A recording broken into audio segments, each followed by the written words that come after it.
We turn now to Jonathan Schanzer. He's vice president of the Foundation for Defense of Democracies. He also formerly worked in the Treasury Department tracking the terrorists' finances during the George W. Bush administration. He's the author of 3 books on Hamas. Thanks so much for being here. So you tracked who funds Hamas for years. Currently, we see 2 main sources: Iran providing about $100 million a year, and Qatar providing about $120 million to both Hamas and the Gaza Strip generally. Where's that money going? It's going directly to Hamas. It's going to the Hamas military command centers. It's going to some of the political leadership, as they call it, although there really is no firewall between the political and military. As I think we've seen, the government supports all of this military activity. Those numbers, by the way, may be a little low. I think the estimates that we hear right now out of Iran, 200 million and about 150 million, give or take, from the Qataris. But there are a few more.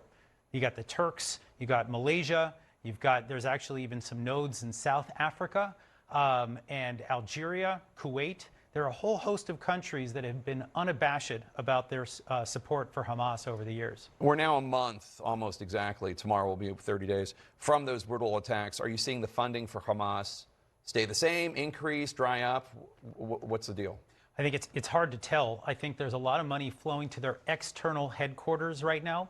And again, there we're talking about Iran, Turkey, Qatar, also Lebanon, a significant area where Hamas is operational in terms of finances. So if the money's not going to Gaza, it can still go to some of these external leaderships, and then they can then move that money back into Gaza or wherever else Hamas finds itself at the end of this war. It seems as though there is no one who is more a victim of Hamas than the Palestinian people in Gaza. Is any of this money in any significant way going to help them with food, medical care, education, housing, anything?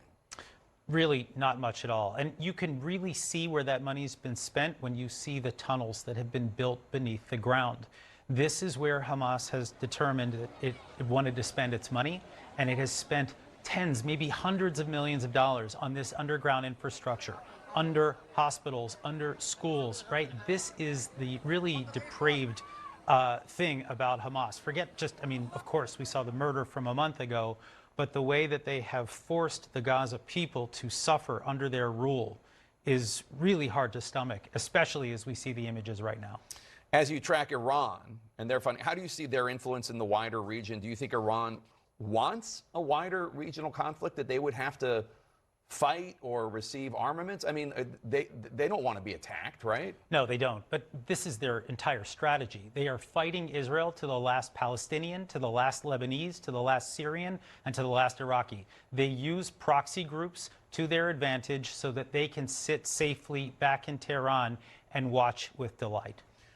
You just heard a bunch of Hamas officials basically speak very openly and honestly about they don't care how many Palestinians die in this cause. They don't build bomb shelters for them. That's for the UN to do. They're safe in the tunnels.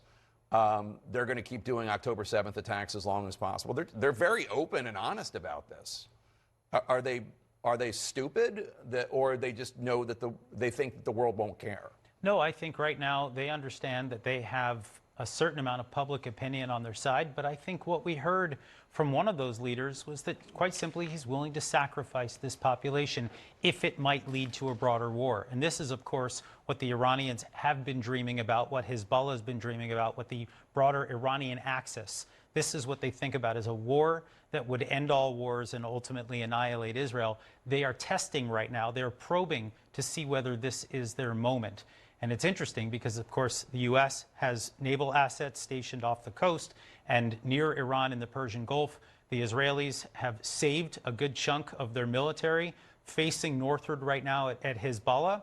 This is a standoff, and I think Iran is still trying to determine whether this is their moment. Yeah, the American military assets are not there for Hamas. No. They're there for Iran. Correct. They're trying to prevent a wider regional war. Jonathan Schanzer, thank you so much. Appreciate it.